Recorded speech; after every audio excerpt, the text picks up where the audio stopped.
do you think there's a chance that it is the same entity, and sometimes it appears as an old hag on the phone and your stepson's friend seeing it across the road, but that it, whatever this entity is, also was the doppelgangers and the shadowy figure? Look, thank you for adding the part about trying to be rational in speculating about this and looking at alternative logical answers. If you ask me, do I think it's the same thing? I'm saying it could be. It could be. I wouldn't be surprised if it was. But then if it's the same thing, then does that mean it's also Dogman? I don't know. Oh my God, what did you just say? Are we going there? Well... Are we going there? I think Let's do it, Brock.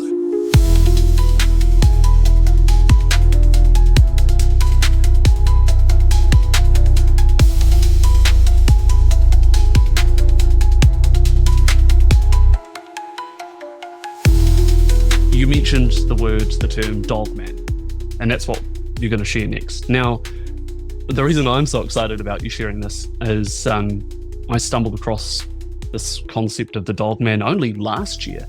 I've mentioned it on a few episodes already, and I've linked it, the best podcast for these sort of encounters, Dogman Encounters Radio. Have you heard that show? I heard Dogman Encounters Radio. No, I have not. Okay. Yeah. So it's it's on Spotify on my page. I've linked Otherworld. Spotify allowed me to link to Otherworld, which I know you love. Yes. And Dogman Encounters Radio. And there's over 500 episodes of this encounters for this cryptid. And even the term cryptid, we should probably define. So that's sort of the world of cryptozoology, right? So I guess on the surface, it's things like the thylacine in Tasmania. That was the Tasmanian tiger, I think, that went extinct. Now, technically, that falls under the umbrella of cryptozoology, I believe, because it's a creature that is, for all intents and purposes, extinct. And so sightings of it, it's sort of in that realm of, is it real, is it not? But it goes deeper because when you hear stories of cryptid creatures, they're far from normal. They're far from, discovering an extinct Tasmanian tiger, as exciting as that would be. And one of those things, probably the most common, would you agree, is Sasquatch, Bigfoot? Yes. That's yes. a cryptid. Yeah. And another one is the Dogman. And I started listening to these stories and brushed it off. Even like I'm like a UFO alien guy. I was like, well, this is impossible. I can fathom, Sasquatch, is it Australia Gigantopithecus or something? There was some large hominid back in the day that fits the description, and maybe it's hiding out somewhere in the Pacific Northwest. Same in Australia with the Yowie.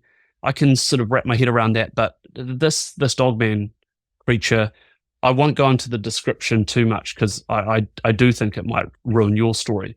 But this is initially in modern lore, it was known as the Michigan Dogman because there were huge concentration of sightings in the state of Michigan. But these days, it's just referred to as the Dogman because they're sighted all over North America. But you start prying a little further on the internet and podcasts and books, and they've been sighted all throughout Europe.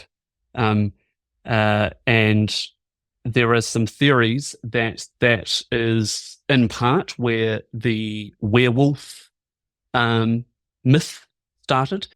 Maybe we'll just leave it at that because I want to hear your description, and then we can talk about it later. So, Okay. so you saw a dog man. Yeah.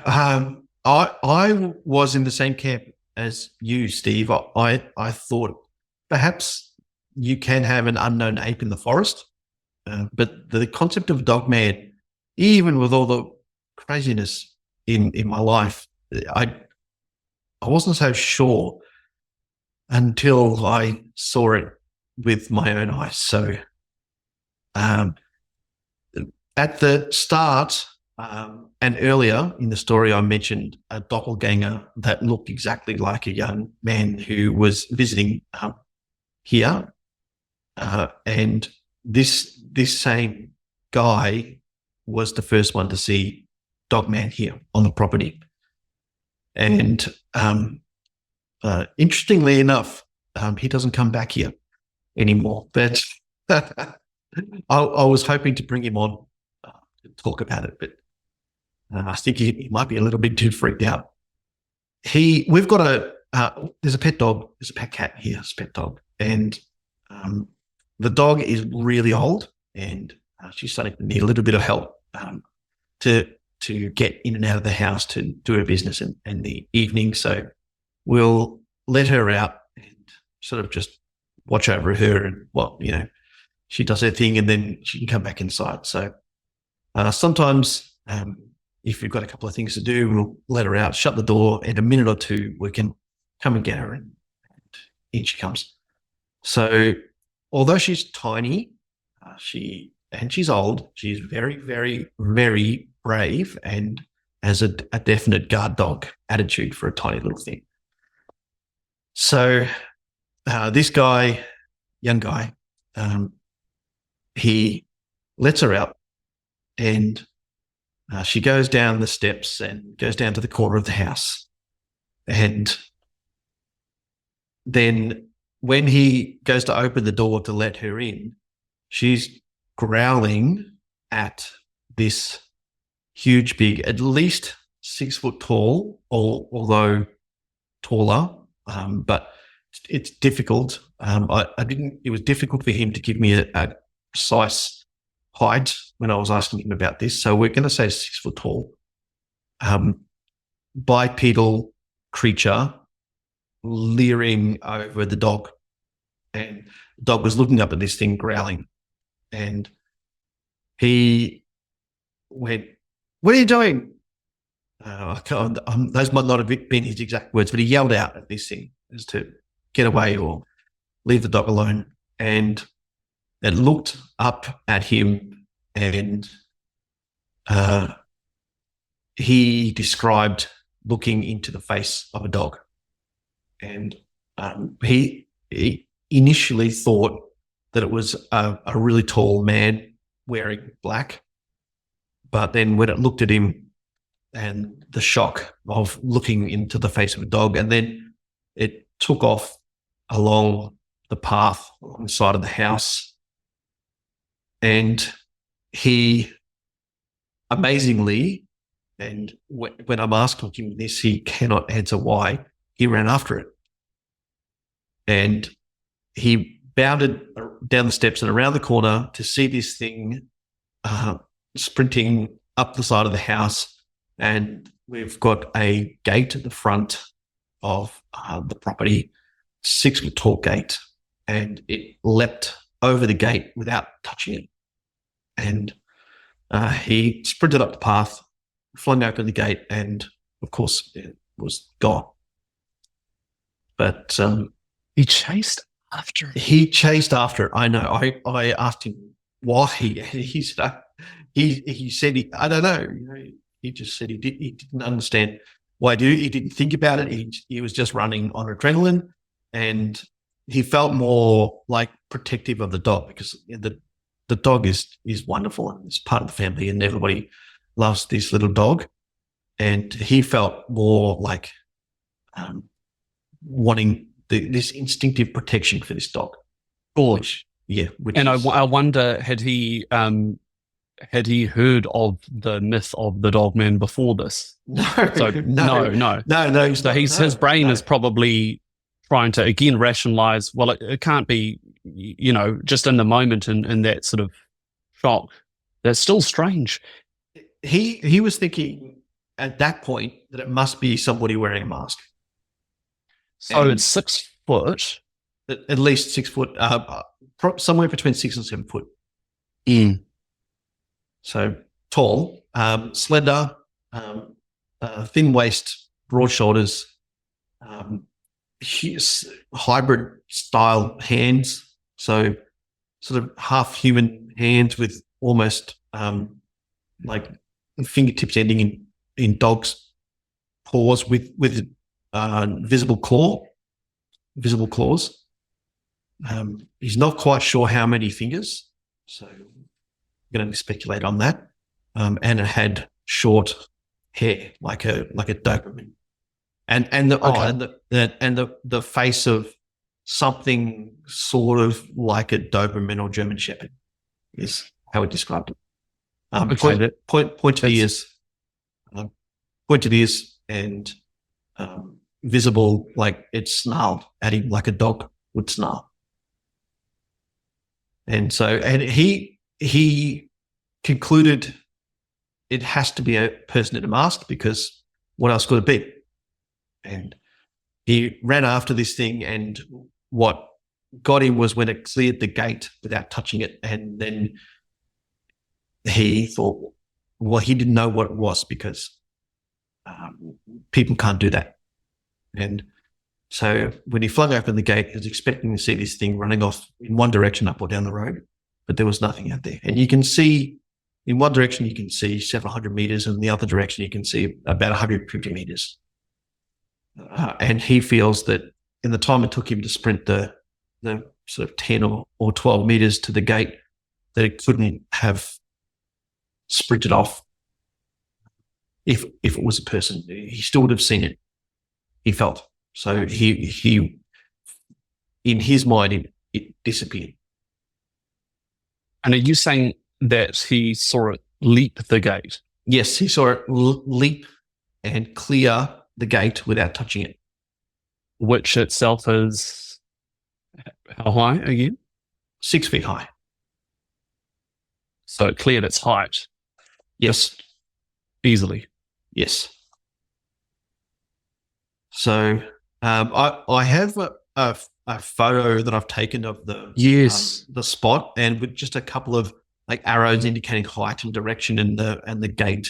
Would you like me to share that? I would.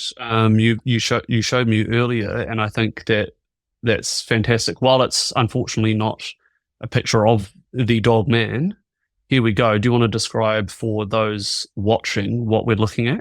Okay. So what we're looking at here is there's a long red arrow with a height, approximate height, and at the base of the arrow was the position this thing was standing in. And from the perspective of the photo, it would have been facing to the left, and when it was first encountered, and then it turned to face towards the direction of travel indicated by the white arrow, and sprinted up this path here, and right up the top in a circle you can see a gate. It looks to be maybe somewhere between 10 to 15 meters away. Oh yes, I see that. Yep. Yes, yeah, within the circle. And so for those who aren't who are just listening, this is just the side of a house, and the house is on the left of this pathway. Yeah, house is on the left. Is this a point of view from where he saw it? Yes. Yes. So this photo is if you could substitute that red line with Dogman, you would see Dogman standing right there. And what year was this, and what time of day or night? I presume night, was it? Yeah, it was nighttime. It was about 10:30 at night, so getting ready for bed. So this would be less than a year ago. And you're in Melbourne. Yes. I mean, we don't need to say exactly where you live, but you live in suburbia. Yeah, we live in suburbia. Yeah, it's not like there's a national park bordering our place. No. So it's suburbia. So okay. So it clears the gate, and it's gone. See, this young guy sprinted up after this thing, and it would have been less than 10 seconds to get to the gate. Oh my God. And it was gone. So that really left an imprint on this poor guy. But when he told me, I'm thinking, no, this can't be right.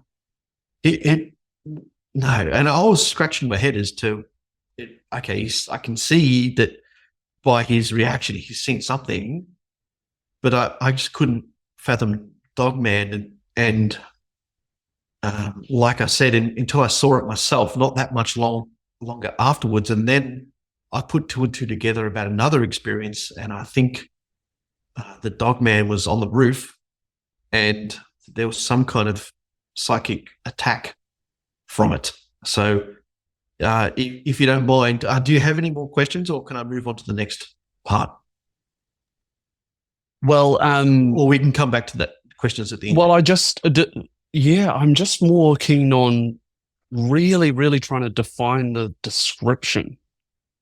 You've done a great job. I just want to go through that again, because often when I listen to these sorts of podcasts, I just want to know more. I want to know every detail. So, okay, so to reiterate, it had the sort of face of a Doberman. Pointed ears, long snout. Yep. And short black hair, like a dog. Hair. Yes. Okay. It was about 6 foot. It was bipedal, so it was standing on its hind legs. Yes. Okay. And now, how long were its arms, shall we say, or its front legs that were dangling? Well, yeah, we'll call them arms. Yeah. He described them as like a normal length, not overly long, but long hands, long fingers. So perhaps if you were to look at it, the fingers might be a little bit longer, and therefore the arms might have hung down a little lower. Well, okay, that's an interesting point, and you may have already mentioned this, sorry, but are we saying hands because we're talking about the Dogman and it's easier to describe it as hands, or were they more similar to human hands than a dog's paws? He described them as like a mixture, as like half dog, half human hands. He couldn't recall how many fingers, but they had claws like a dog in place of where the fingernails would be on a person's hand. And they were fully hairy and a little bit more knobbly than a human. And did he get a look at the feet, the hind legs? He did. I don't recall exactly what he said, so I don't want to say anything that he didn't say. What color were its eyes? Did he say? He didn't say. He didn't say. I don't. It was in a flash, and when it looked at him and snarled, he was more looking at the teeth, which he described as like dog's teeth, canine teeth. But was the head of this creature in proportion with its height? So did it seem like its teeth, its jaw, its head were bigger than a normal dog, or similar? You know what I mean? Yes. It was huge. He described it as huge. Oh my God. And it snarled. Yep. Did he describe anything more about the sound?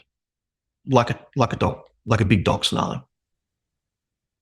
Did it evoke any different response in him than, like, did he describe it as sounding deeper or louder than a dog, or just? He said it was like a huge dog. So I would speculate that it sounded like a deep snarl if he's saying a huge dog. And we can speculate at the end. We'll do that little segment again, but we don't know exactly what it is and why it was there. But the little dog is out there and he's feeling quite protective of it, hence running after it. But so did he get a sense of it looking at the little dog, or did Yes, the dog? yes. He described it when he first saw it when he opened the door. He described it as leering, like looming over the little dog. So the little dog was right at this thing's feet, looking up. And, oh my god! And it was looming over, almost, like he thought it might have been going to grab the little dog. Right. So wow. Yeah, right there. Okay. Feel free to share your story now, your side of it. I just wanted to nail the description. I heard all of this, and honestly, I thought, no, can't be. That's just too crazy. So then there's a little bit of weirdness here. So when I pull into the driveway here, we've got a big area where we can turn the cars around. And so when you leave the driveway, you're facing in the right direction. You don't have to back out of our driveway. And that's how I do it. Now, for whatever reason, and I don't know why, and it's the weirdest thing, the one time in how many thousands of times I must have been in and out of the driveway, the one time I back out of the driveway, this thing passes the driveway right in front of the backup camera. And so I'm gonna share an image that I've prepared. So what we're seeing here is the driveway where we leave, and it's just some wooden gates and a gravel driveway. Not much to look at, but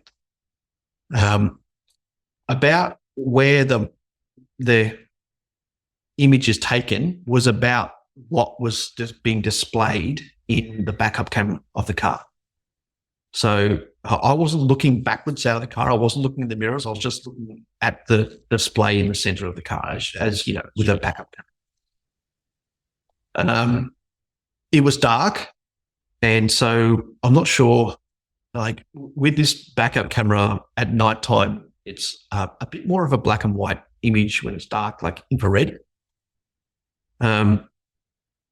Fortunately, I had my two stepdaughters with me.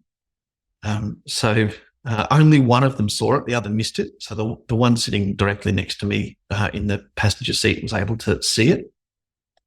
And so as I'm backing up and I'm looking at the camera as I head out of the driveway, from right to left, I'm guessing about 2.5 seconds, what ran across, and I was so gobsmacked.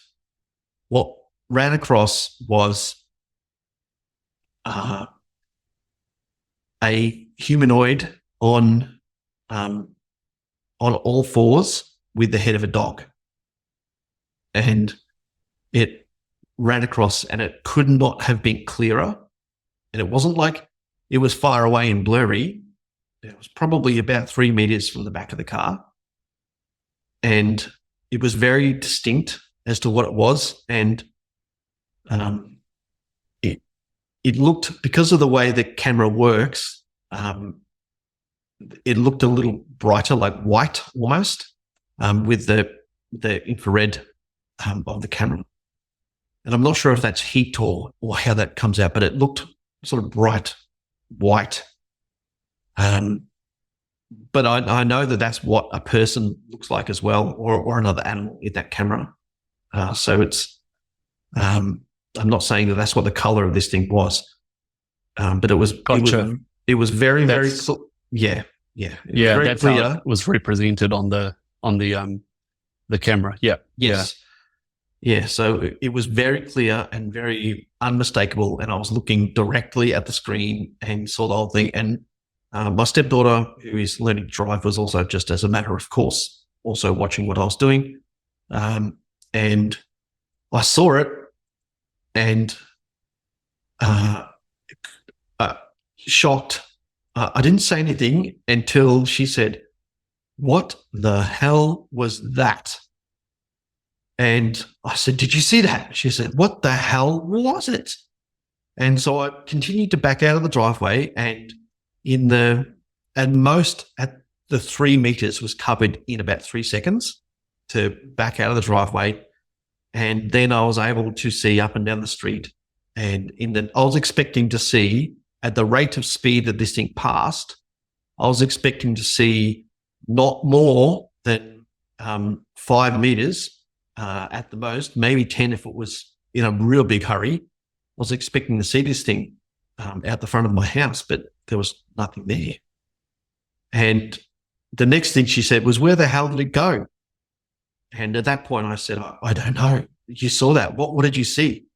And she said, was that like a naked person? What the hell was on its head? And I mean, I didn't want to, she was already pretty freaked out. I didn't want to make it worse. I said, I don't know what that was. And I don't know where it went. And so at that, I fully left the driveway and drove off in the opposite direction down the road. And the only other thing out there was a tremendously huge orange cat, and which I've never seen before, and it was enormous. And we were thinking that couldn't have been it, because it was in the opposite direction to the way this thing moved and where this thing went. And so we applied some kind of speculation as to what the hell was going on, and concluded it couldn't have been the cat, because the position of the cat was at the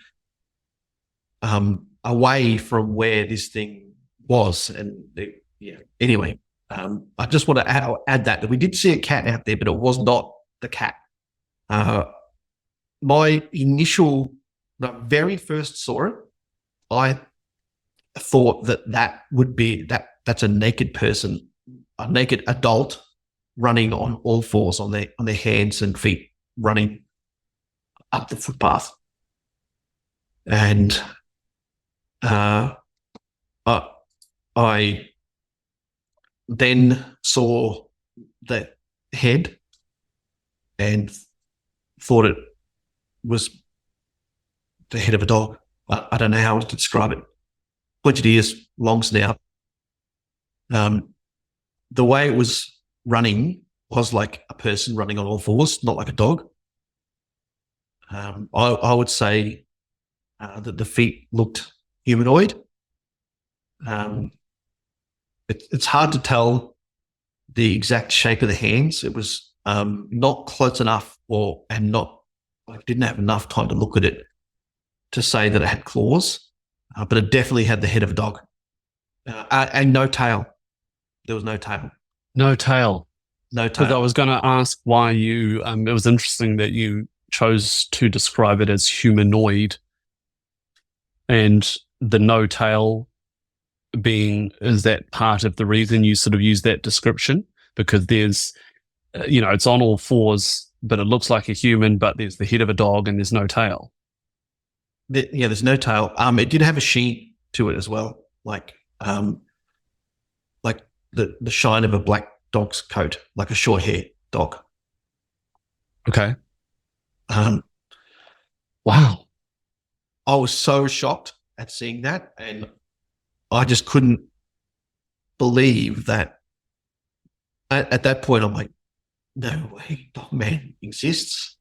I just couldn't believe it. You see something like that. If it had have been further back in the driveway and it was a little smaller, but it was so close and so clear and so unmistakable as to what it was. And it's not like I've never seen a dog in a backup camera or a person in a backup camera. These are things you see when you're looking at your backup camera. This was, and so my stepdaughter, I also want to add, she said that she was like saying, "Was that a naked person? And what's with the head? What's going on?" So she's never heard of Dogman. She has no idea. And you didn't want to scare her, so you waited for her to sort of say something Yes. first. Yeah, because I didn't want to add any extra frighteningness there, unnecessarily to her experience, because it's not, just teenage girl. Yeah. Yeah. So how high off the ground was it? I mean, I know it's on all fours, but like, how large was it? You know what I mean? How high off the ground would you say? So I've been out there myself and sat down on the footpath and taken some photos myself to try to ascertain what the size of this thing. So look, it was taller than me. I'll say that. So and the reason I would say that is because when I have a similar photo of myself, it was bigger than me. But taller on all fours. Yeah, taller on all fours than me. What? So oh my God. I would say it had the physique of an Olympic sprinter or perhaps an AFL football player. It was like buff and tall and powerful looking. And it's not normally how you describe an animal with four hooves, or like a 4-footed creature that's not bipedal. You don't normally describe them as tall, but on all fours, it was taller than you. No. No. So, okay, let me clarify that. Okay. Sorry. I've tried to emulate what I saw. Mm-hmm. And take some photos to give me some perspective on what I was looking at. And when I was down on all fours, making a fool of myself, taking photos, it was certainly taller than I was. And just looking at the same, so having the camera at the same height as the backup camera of the car, and as many variables eliminated as possible, this thing was definitely taller than me on all fours. So gotcha. I'm not saying it was taller than me when I was standing up. No. Well, I'm glad you clarified that. Sorry, I got carried away that's there, important. But I have heard that. I have heard, and I think they come in whatever they are, and whether people are seeing the same thing, whether there are different variations. It appears that some people describe it as just over 6 foot, and others have described it as tall as 9 foot. And I've heard stories where it's been described on all fours being taller than someone sort of 5'9" or whatever. So that's why I sort of jumped at that. But okay, but it says a lot that you've gone to the effort to literally get on all fours yourself. To try and sort of guesstimate its height. Yeah, it was so odd, and I'm really grateful that my stepdaughter was there to see it as well. And I wanted to try to, like, I would rather that it was something mundane. So I guess I've tried to do my best to think, what else could it be? Because when you say something like this, it's easy for people to think you're crazy. And even with what I've seen, when this young guy first told me what he saw, I still couldn't accept it. And so I've seen. How long after? Sorry, was that sighting? I would have to go back through notes to answer that question, but not long. Yeah, so just roughly like what, a month, 2 months? Yeah, a month. Somewhere between a month and 2 months. Yeah. So okay, I'll let you tell the next part because I want to get into speculation zone here as well. Because okay, well, I guess that's all the facts we know about that incident. Is that right? Yes. So that's what we know about that incident. So the next part, after seeing this thing run across the footpath like it did, it made me think of an encounter or an experience that happened quite early on, years back, in fact, when I was in this place, not long after I just moved in. And it made me think, oh, perhaps this was the same thing, because it ties both sightings together in a way. So I'm in bed, 10 or 11 o'clock at night, and I have a great relationship with my partner. She's wonderful and fantastic. But we're having a disagreement over, I don't know what, like running the business or something, one of these things. And I'm laying there thinking about it, and as she's drifting off to sleep, and I found myself getting irrationally angry in my mind, irrationally angry. And I caught myself and thought, whoa, calm down. It's not that, nothing to worry about. But it kept coming, this anger, and it built and it built, and then it rushed into this crescendo of anger, and then it like died or instantly vanished. And at the point where that anger instantly vanished, came on the roof directly above us. We've got a corrugated iron roof, colour-bomb roof. The booming, heavy bipedal footsteps of something running across the whole length of our house, great big house, all the way across to the corner of the house and down to where this young guy saw Dogman on the corner of the house. And my partner sat bolt upright and said, there's a huge person on the roof. Did you hear that? I'm like, yeah, I heard that. And I said earlier at the start of this interview, possums. There's loads of possums here. See them all the time, hear them all the time. I know what a possum sounds like. And I know what a great big possum sounds like. And this was way, way bigger than that. And a possum has a distinctly non-bipedal stride and cadence. And this had a distinct cadence and stride of a bipedal person. Sounded like a great big person running in great big strides across the roof, all the way across to the corner of the house where I don't know whether it leapt off or what, but it was the same corner of the house where this young guy encountered Dogman himself.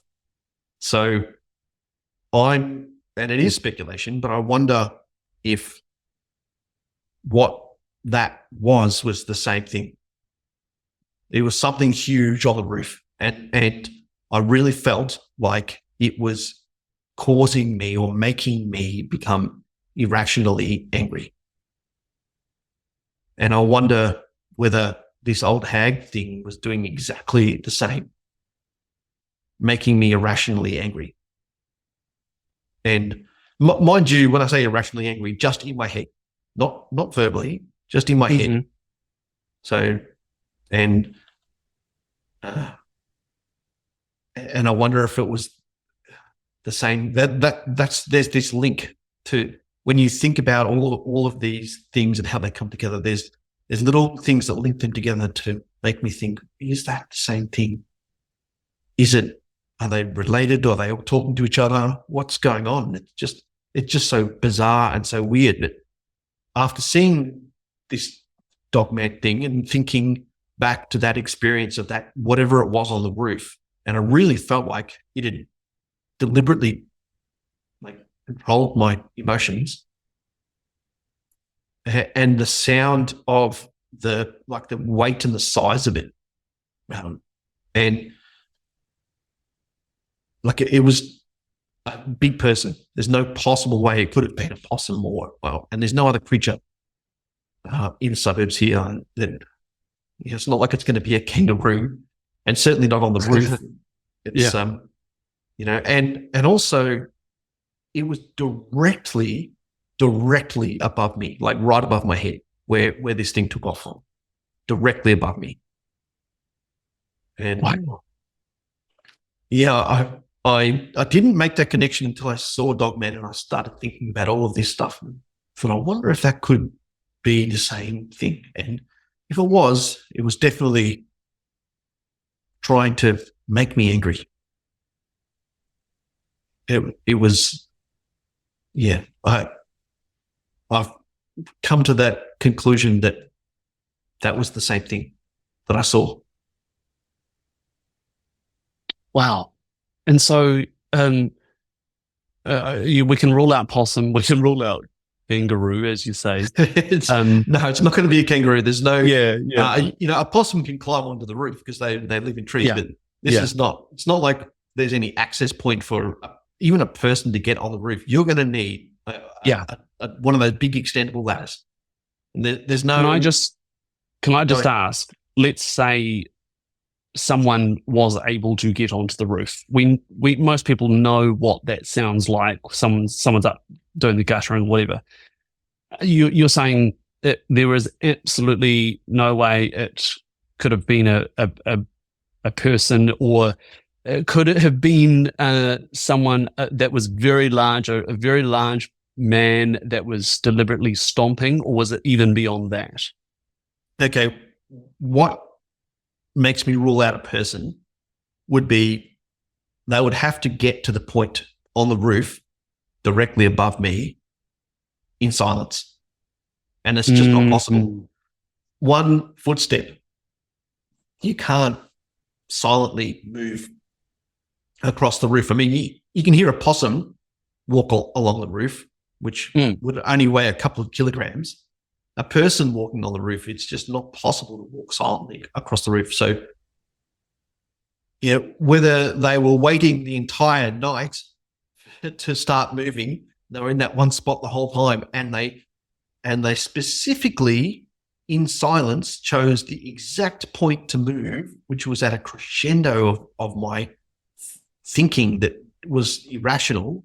And they've somehow perfectly timed what I was thinking to when they moved after hours of, immobile silence on the roof. I don't think it was a person for that they couldn't have got to that point on the roof without being heard and then run off at the exact timing of what I felt like was some kind of attack.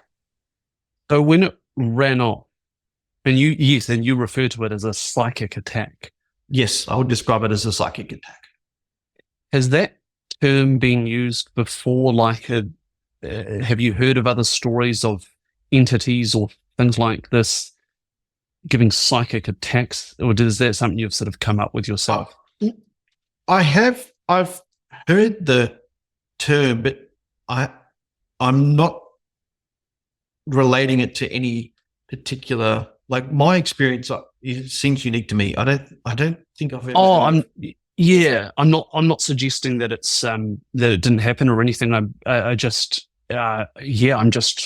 curious whether, I mean, you hear these stories, whether it be poltergeists, whether it be the Dogman. Consistent thing with the Dogman encounters that I've listened to is that there is some sort of very negative energy, negative vibe around them. Yeah, there was a negative vibe, and that's why I felt it was an attack, because it seemed to try to bring my anger to some kind of crescendo, for what reason I don't know, but that's what it was seeming to do, and it was almost like as it got to a crescendo, it broke, or something went wrong, or it didn't. Couldn't maintain it or something like that, or let go of it. It just suddenly, it snapped like a rubber band and just stopped and went to nothing, went to normal thinking. Your emotions. My emotions. Have you ever had that? No. That's why I'm also leading towards thinking that it was related to this thing. It wasn't like, that's how I think or feel. It felt unnatural. It's not me. I didn't feel like it was me. And how many months or years before the gate sighting in the car? Years. Yeah, probably 3 years. Okay. But I do feel like just because of where it ran to and the fact that Dogman was seen right there, maybe it was the same thing.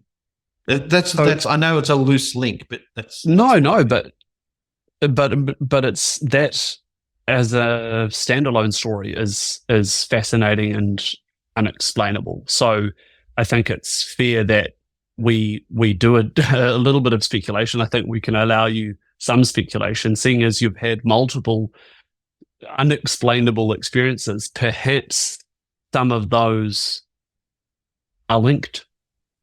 And how many, like when you say it sort of at the crescendo of your irrational sort of anger, and then it stopped and you heard it run off on the roof. So like how many seconds of running, and then did you hear like a leap, like a final push off the roof?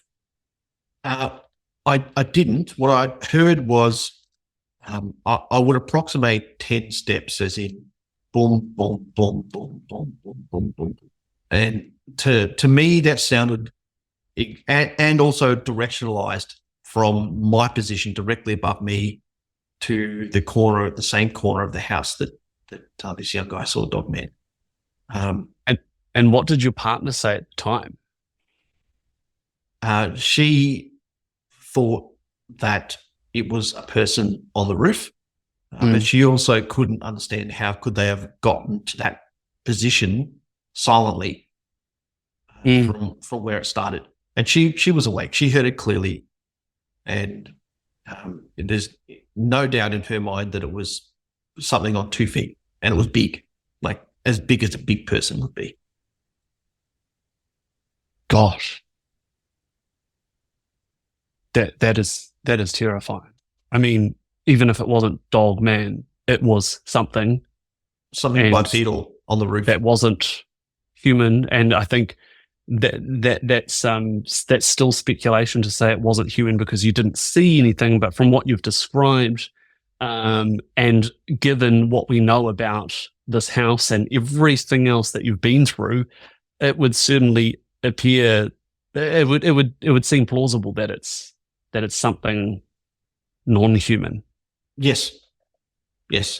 Potentially. Yes. So, potentially. Actually, when you said non-human, there is another cryptid that I have just remembered. I have mentioned it to you briefly in our offline conversation. Is this the one you shared in UFO Chronicles? No. Which one did I share in UFO Chronicles? Just remind me, because I think this is definitely after it. The head. Oh no, that was many years ago. No, I'm just talking about in this house. Okay. Go for it. Okay, so this is definitely not anything I've discussed. This is you've got the scoop on this one. How do I even say this? And this is one that my partner has really struggled to get her head around as well. She was woken up by the sound of a hooting owl, and she woke up to see me being helped out of bed by a 4-foot tall owl that was helping me out of bed. And I seemed awake but dazed, and I was cooperating with this thing, and I was hopping up out of bed, and she grabbed me by the arm and stared straight at this thing, and it hooted at her and then left terrifyingly. It left by crawling under the bed and disappearing. So and I have zero recollection of that. But she swears that's what happened. That there was a giant owl that was helping me up out of bed, and I was going with it. And she feels that just by grabbing hold of my arm and interfering in that process, that's was enough for this thing to say, "Oh, okay, fine, I'll come back later," or whatever. And it left by going underneath the bed and disappearing. Going underneath the bed. Underneath the bed. Yes. Didn't go out the door. Went underneath the bed. Yeah, she poked her head under to look. I wouldn't have. She did. Way braver than me. Yeah, she's way braver. She got out and looked under the bed, and there was nothing there. Yeah. She ducked under her side of the bed and looked under there, and there's nothing under there. We don't have anything. There's just a space under the bed. There's nothing under there. So, and she didn't. This is unreal. So when you say she described it as helping you out of bed and you were going with it, what was it like, using its talons to pull you out? No, it was standing up and it was using its wing like if you had your arm around somebody's shoulders. And you were sort of half asleep. I was sitting on the edge of the bed. She woke up. Oh, and she woke up to the sound of a hooting. That's what woke her up. And so she looked, and I was just throwing the covers off and swinging my legs over the side of the bed, and this thing had its wing around my shoulders as like it was helping me out of bed. And she described me as going with it. Wow. I have no recollection of that at all. When she told you in the morning, even though you had no recollection, did you feel any different? Did you recall any dreams? I didn't recall any dreams, but I do have a picture of some scoop marks. Oh, wow. We've got some evidence. Yeah, so, it's a picture of scoop marks.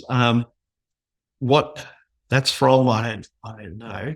So this is... While you're sharing that, was it... I want to ask about the description. Was it a white owl like you're seeing in my... This is my partner's arm.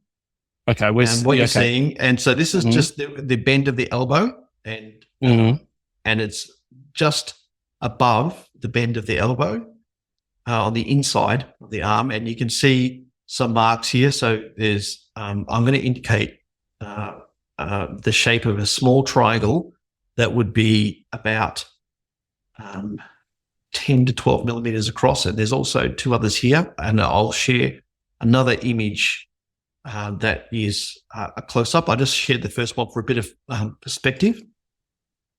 And this next one here, just bear with me, is the close-up of that. So you can see... Gosh.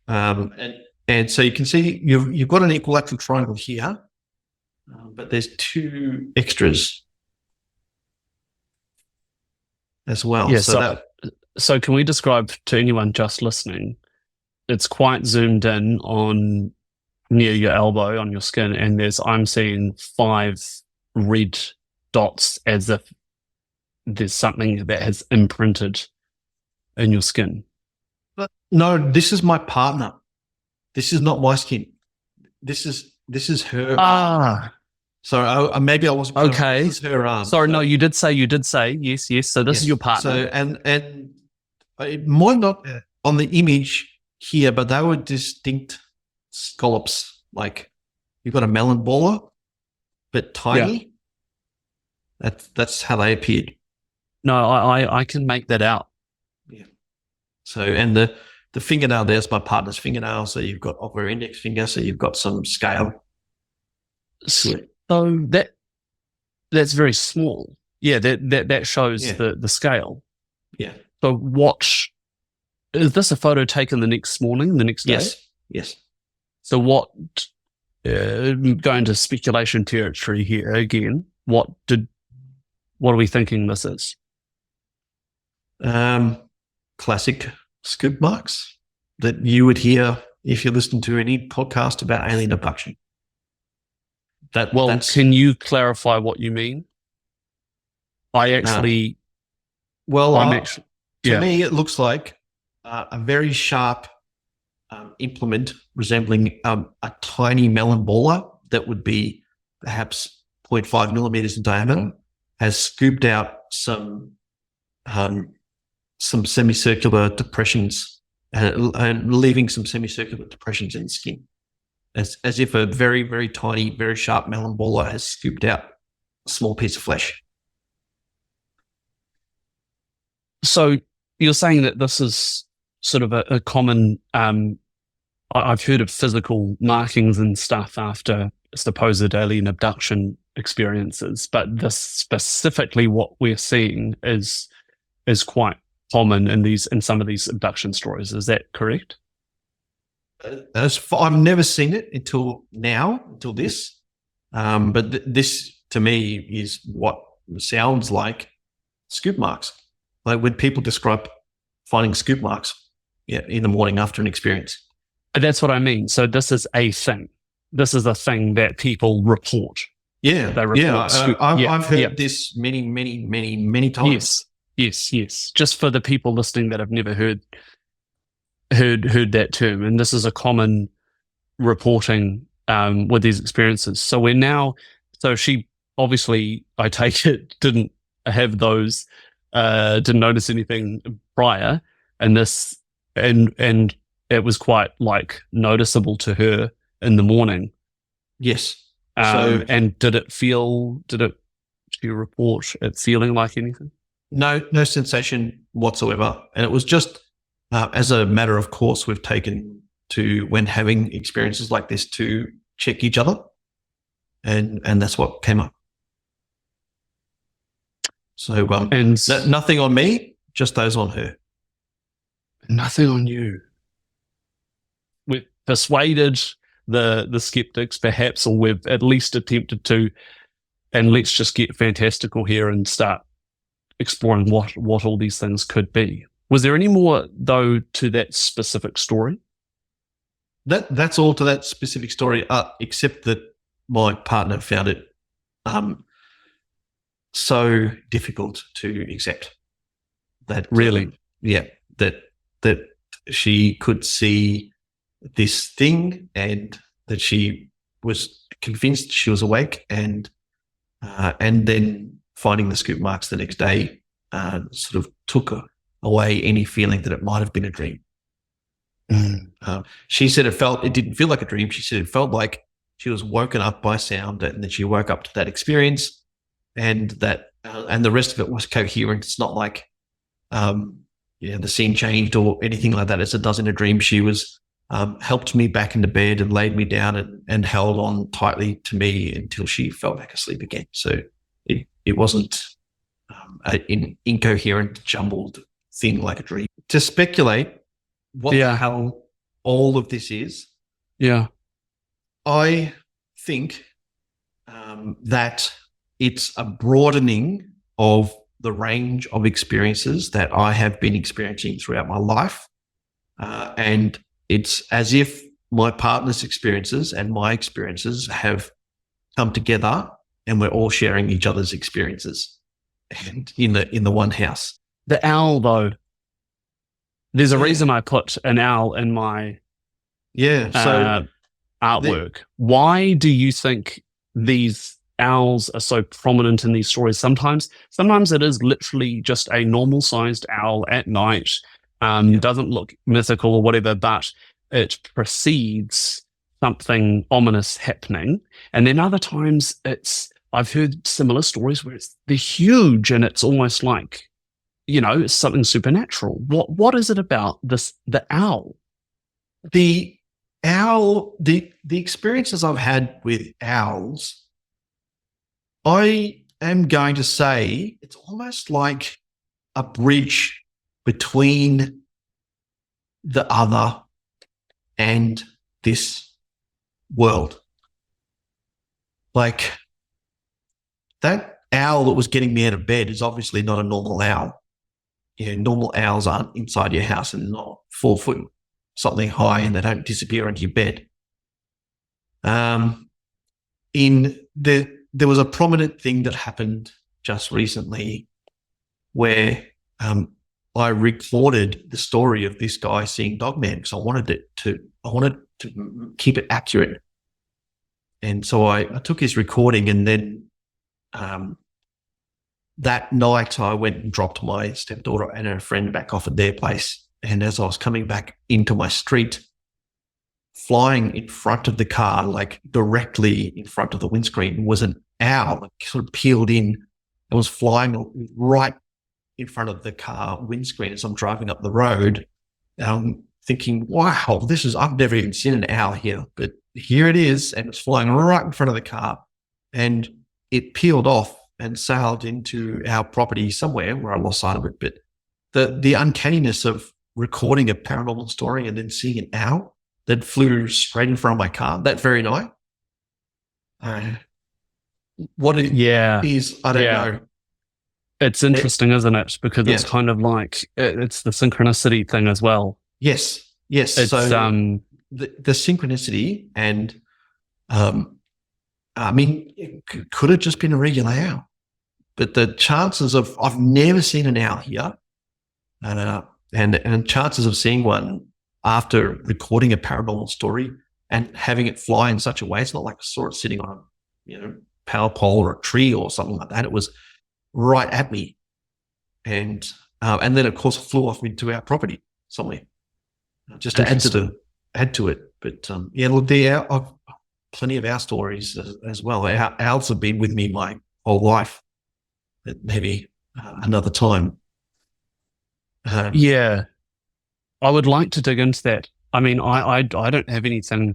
I don't have any experiences, odd experiences with owls, or have any sort of thoughts on the what they mean in these stories. But I just this lemon little kitten. But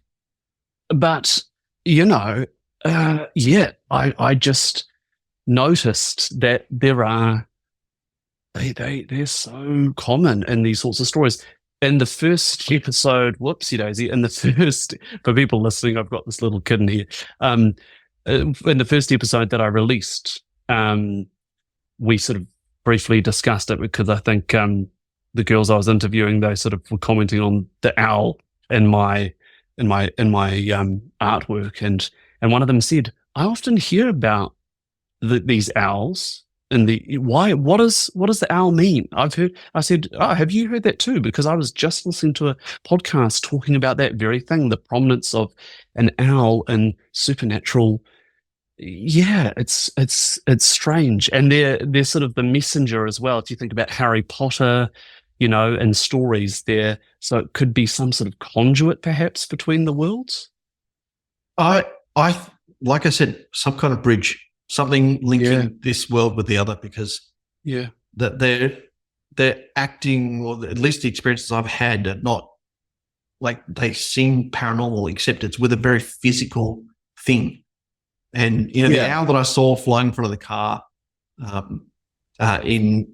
it's the same owl that I've seen my whole life, and it is an owl indigenous to the area. It's called a powerful owl, and they are large, and they do eat possums. But the owl that my partner described, the hoot is not the sound that a powerful owl makes. Really? Yeah, it's a hoot is not something that I think any owl is making in Australia. It's maybe something a little more cliched. And are you saying the hoot that she heard was almost cliched? Well, yes, because it's not. So you got to try to put some rational explanations into this. And so I went online, and of course, there's owl nerds out there, like there's nerds for anything, and there's sound recordings of every single owl indigenous to Australia, and I listened to every single one of them. Mm-hmm. And for those that haven't listened to them. Some of them are horrifying, even worse than the sound a possum makes. But none of them are a hoot. The only one that could be even in remote, although it's not similar at all, is the sound of a powerful owl. But I'm not going to imitate the sound of a powerful owl on your podcast. You can do it for me. Has to know. No, I'm not doing it for anybody. No, you do it for me when we stop recording. No. That I will do. That I will do.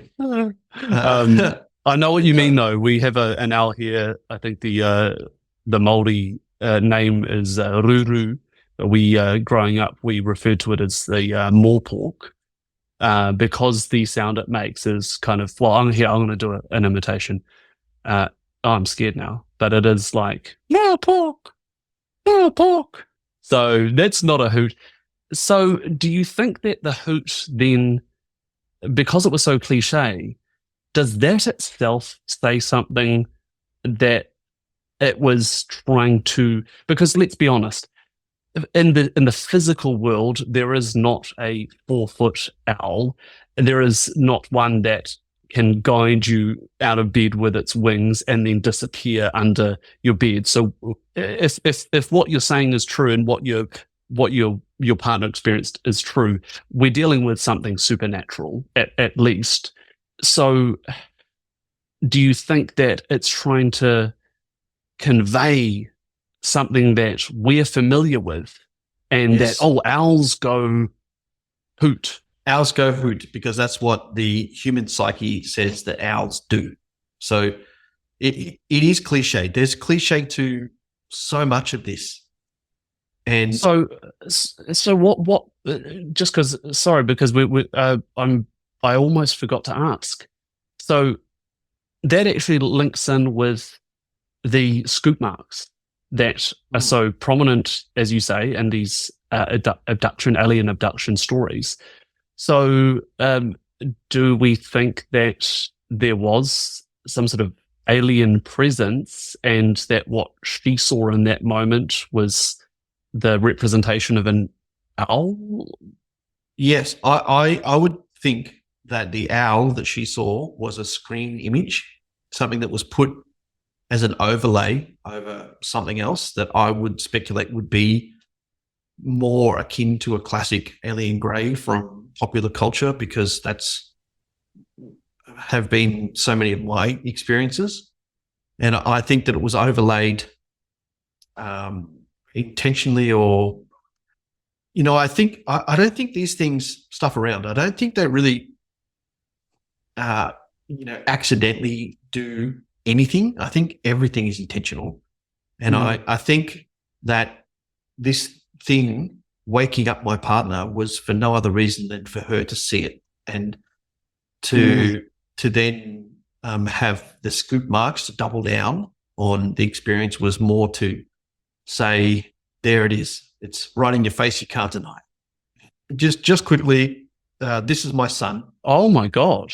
And so what are we seeing? What are we seeing here for those who can't see this?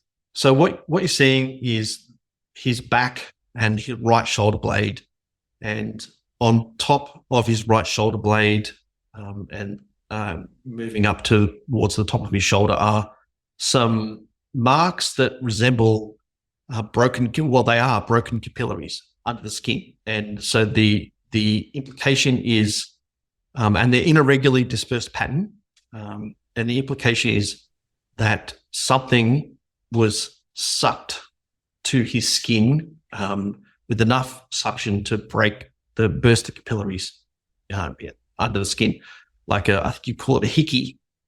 But right. Yes. In this case, it's sort of almost in the pattern of you could almost say bubble wrap, but it's they're definitely broken capillaries under the skin from suction. Yes, and they are also on both shoulder blades. So it was just the image I'm showing here is just the one shoulder blade. So he has no idea of how they got them. He didn't know they were there. It wasn't until he took his shirt off that I saw them, and they didn't cause him any pain or anything like that. But it was just the thing with these is that there was, I think it was the UFO Chronicles podcast. One of the guests, don't ask me which episode it was, had these marks just like this on their back, and they were equating it to an abduction experience. So that in itself isn't like compelling evidence of another intelligence, but it is something that's unexplained, that's related to the experiences that we're having in our lives. And the evidence is not really meaningful for anybody else except for us. And I think it's deliberately done that way. Yes. Well, you say you've got plain nerds and owl nerds and nerds for everything. I'm a little kitten nerd tonight, and this one's been bugging me for a while. So we're going to say goodbye. But Brock, thank you so much. That was a really, really, really fascinating, scary interview. Thank you for sharing, and we'll keep in touch. That sounds wonderful. And I just want to say thank you for having me on tonight. It feels so much better to actually get it all off your chest in a supportive, non-judgmental environment such as this. I really appreciate it. My pleasure. All right. You have a good night, Brock. Thanks, Steve.